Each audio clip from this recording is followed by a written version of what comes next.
Hey there, I'm Sarah Thompson, a 28-year-old accountant from the suburbs of Chicago.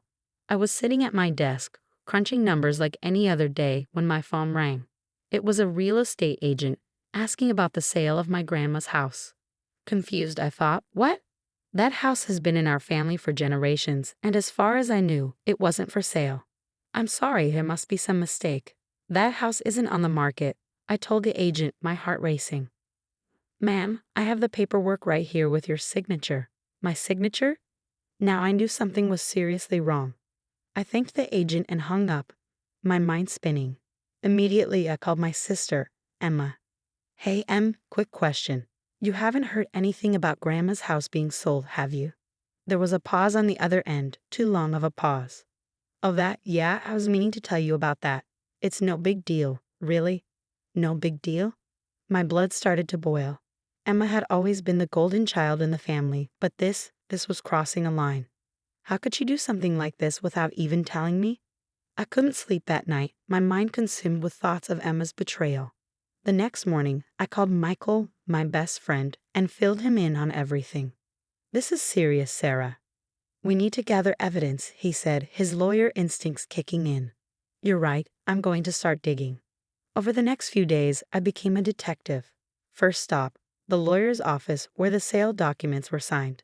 I managed to charm the receptionist into showing me the security footage. Oh, honey, I remember that day, she said as we watched the tape. Your sister seemed off, kept looking over her shoulder. And there was Emma, nervously signing the papers, alone. Next, I tracked down the real estate agent who had called me. Yeah, something didn't sit right with me, he admitted. Your sister was pushy, wanted everything done fast. And when I asked about you, she got all cagey. Armed with this information, I decided to confront Emma at our weekly family dinner. As we sat down to eat, I couldn't hold back any longer. So, Emma, how's the house sale going? I asked casually, though my heart was pounding. The room fell silent. Emma's fork clattered onto her plate. What are you talking about? Mom asked, looking confused. Oh, didn't Emma tell you? She sold Grandma's house without my permission.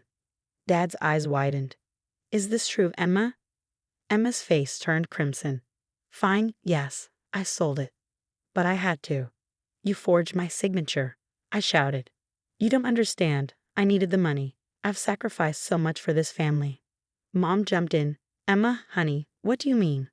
I've always put this family first. I turned down job offers to stay close to home. I've been helping with the bills. And what has Sarah done? Run off to her fancy job and boyfriend. I couldn't believe what I was hearing. Are you kidding me? You've been stealing from Mom and Dad for years. Emma's face went pale. That's not true. Oh, really? Then explain the missing money from their accounts, the mysterious charges.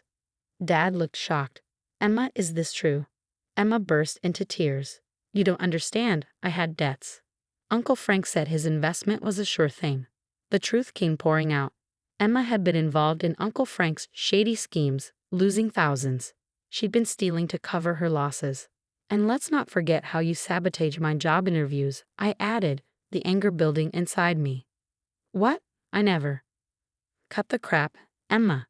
I know you called and gave bad references. You couldn't stand the thought of me being successful, I said, my voice shaking with anger. The room erupted into chaos. Mom was crying, Dad looked shell-shocked, and Emma frantically tried to defend herself. You're blowing this out of proportion. I did what I had to do. Mom, Dad, you understand, right? To my disbelief, Mom nodded. Sarah, maybe you're being too harsh. Emma's clearly been struggling. I couldn't take it anymore. I stormed out, ignoring their calls for me to come back. Later that night, I sat with Michael, feeling completely drained. I can't believe they're still defending her, I said, fighting back tears. Michael squeezed my hand. We'll figure this out. I've got a buddy who's a handwriting expert. We'll prove the forgery. I nodded, a plan forming in my mind. And I'm going to talk to Uncle Frank. He might be shady, but he owes me the truth. That night, lying in bed, I felt a mix of sadness and determination. My family might have betrayed me, but I wasn't going to let Emma get away with this. Game on, sis, I whispered to myself. You have no idea what's coming.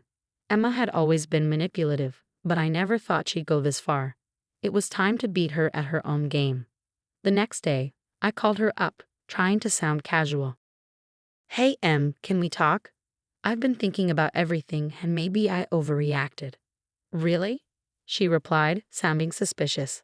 Yeah, I mean, family's family, right? Let's grab coffee and talk it out. Over the next few weeks, I played the role of the forgiving sister. It wasn't easy, but I had to gain her trust. Meanwhile, Michael was putting our plan into action. At a family barbecue, Michael casually approached Emma. I heard Uncle Frank's old cabin might be on the market. I've always liked that place. Emma's eyes lit up. Oh yeah, it's a great property. I could help you with that. That'd be awesome. Maybe we could discuss it privately sometime, Michael said, watching as Emma fell right into our trap. Uncle Frank, surprisingly, was in on it too. I'm sorry, kid, he told me when I confronted him.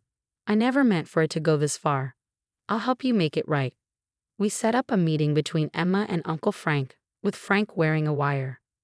So about that cabin deal, Emma said, not realizing she was being recorded. We could easily inflate the price. Sarah doesn't need to know the real value. What about your parents? Frank asked, fishing for more. Please, Emma scoffed. They're clueless. Dad's too passive to question anything, and Mom, well, she always takes my side. I felt sick listening to the recording later, but I knew we needed more. That's when I came up with the idea of the family heirloom. I casually mentioned to Emma that I'd found Grandma's old diamond necklace. It must be worth a fortune, I said, watching her eyes gleam. I'm keeping it in my desk drawer for now. A few days later, Mom called me in a panic. Sarah, I caught Emma going through your room. She said she was looking for an old photo, but she seemed so nervous. Everything was falling into place. Then Dad overheard Emma on the phone, talking about selling the necklace. He was devastated. Finally, it was time for the big reveal. We called a family meeting, supposedly to clear the air. Emma walked in, looking smug. Before anyone could say a word, I stood up. Before we start, I said, there's something you all need to hear.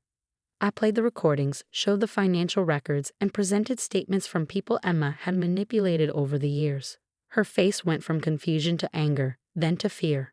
You set me up, she screamed. No, Emma, I said, my voice steady.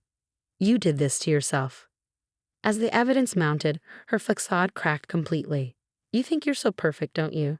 Emma spat, her eyes blazing with fury. Little Miss Sarah, always doing everything right. You have no idea what it's like living in your shadow. I deserve that money, that house, everything. Her venomous rant left everyone in the room stunned.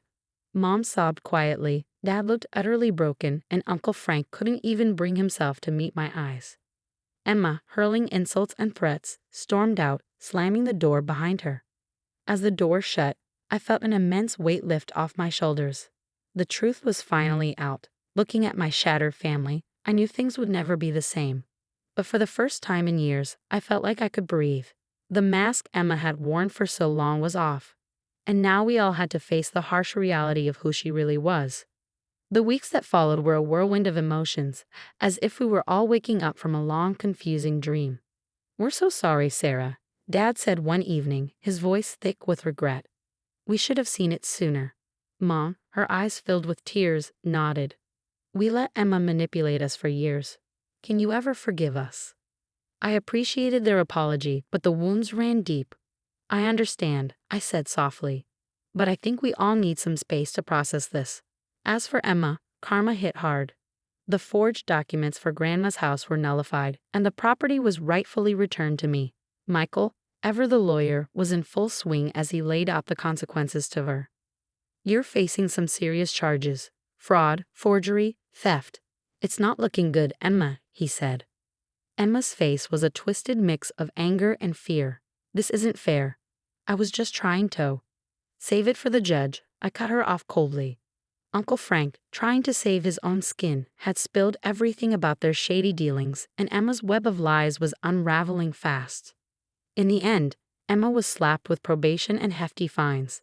She avoided jail, but her life was in shambles. She lost her job, her friends, everything. As for me, I decided it was time for a fresh start. I moved into Grandma's house, determined to honor her memory the right way. It's beautiful, Michael said as we unpacked boxes. He paused, looking around the cozy space.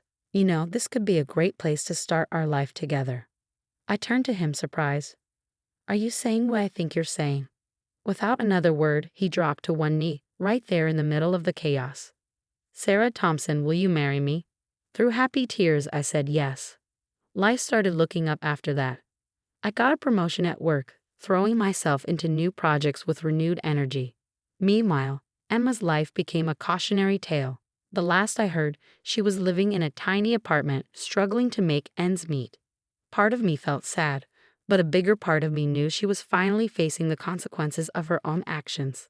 The story has come to an end now, but I have a question for you. If you were in Sarah's shoes, would you ever forgive Emma and your parents for their betrayal? Or do you believe that some actions are truly unforgivable, even when it comes to family?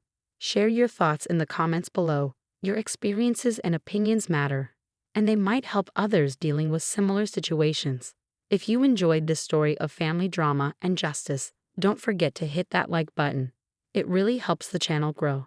And if you want to hear more stories like this, make sure to subscribe and turn on notifications. Thanks for watching, and I'll see you in the next video.